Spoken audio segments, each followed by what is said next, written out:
केतनो केहू कली लेकिन पवन सिंह के लकीर पर चलही के परी बाबू। वाकई में पावर स्टार पवन सिंह एकरे के तो लकीर कहेले भाई।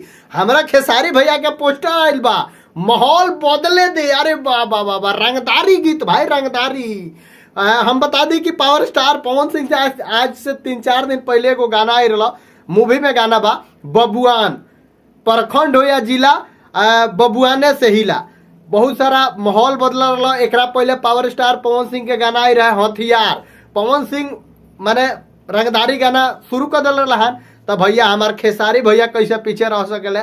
खेसारी भैया के भी पोस्टर आ गई बा, माहौल बदले दे। लेकिन भैया माहौल बदले दे गाना आखिर केंगा बा, कौना हिसाब से बा। लेकिन ये गाना के भी म्यूजिक डायरेक्टर प्रियांशु सिंह है, यानी पवन सिंह के टीम के सबसे युवा म्यूजिक डायरेक्टर प्रियांशु सिंह, यानी खेसारी भैया के अपना म्यूजिक डायरेक्टर लोग से अब उम्मीद उठ गई बा। अब यानी पवन सिंह के टीम के सहारा लेवे के पड़ता। सबसे पहले एक और बात बता दी कि ई गाना जौन बा आराध्या फिल्म से खेसारी भैया के आयल बा। ई गाना रिलीज हुई 8 तारीख के। आज पोस्टर रिलीज भइल बा माहौल बदले दे। लेकिन खेसारी लाल यादव आ शिल्पी राज के आवाज बा भाई। अब शिल्पी राज खेसारी लाल यादव। एक और बात बता दी कि अखिलेश कश्यप के लिरिक्स बा भैया। विवादित गाना तो होखई वाला बा। हमरा तो बुझाता केहू के गाना उठ मत गईल होखे, काहे कि बहुत सारा गायक, बहुत सारा राइटर इस शंका में बड़े भैया कि अब की बार कहीं हमार बारी नहीं खेनू। तो अब गाना अइला के बादे पता चली। अभी गाना आई भैया 8 तारीख के।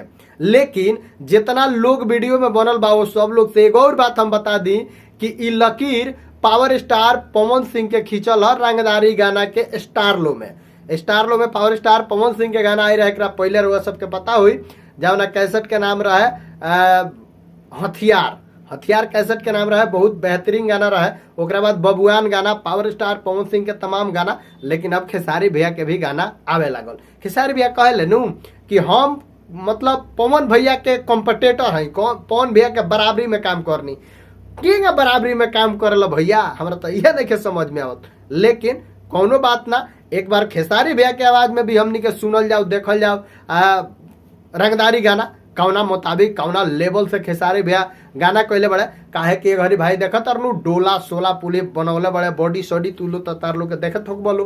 तो अब की बार के ई रंगदारी गाना माहौल बदले द खेसारी भैया के आखिर आवत क्वेश्चन बा, ई देखला के बाद पता चली। लेकिन एगो और हम बात बता दी कि ई गाना आराध्या फिल्म से आ रहा बा। रउआ सब जाके देख लें, पोस्टर रिलीज हो गई बा। लेकिन पावर स्टार पवन सिंह के भी आज एगो गाना आई रहा काजरा मोहब्बत वाला, जौन की अभी तक ले 2 मिलियन के आसपास व्यूज चल गई बा। बहुत अच्छा प्यार दुलार आशीर्वाद मिल रहा बा। अगर वह सब नहीं देख ले तो सारे गामा हम भोजपुरी पर जाके देखी। बहुत बेहतरीन गाना बा, बहुत सुंदर गाना बा, चटपटा गाना बा, रउआ सबके मिजाज लायक गाना बा।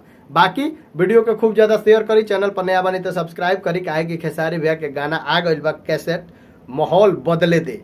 देखा तनी रंगदारी गीत कैसन बा भैया के आवे के बाद। नमस्कार।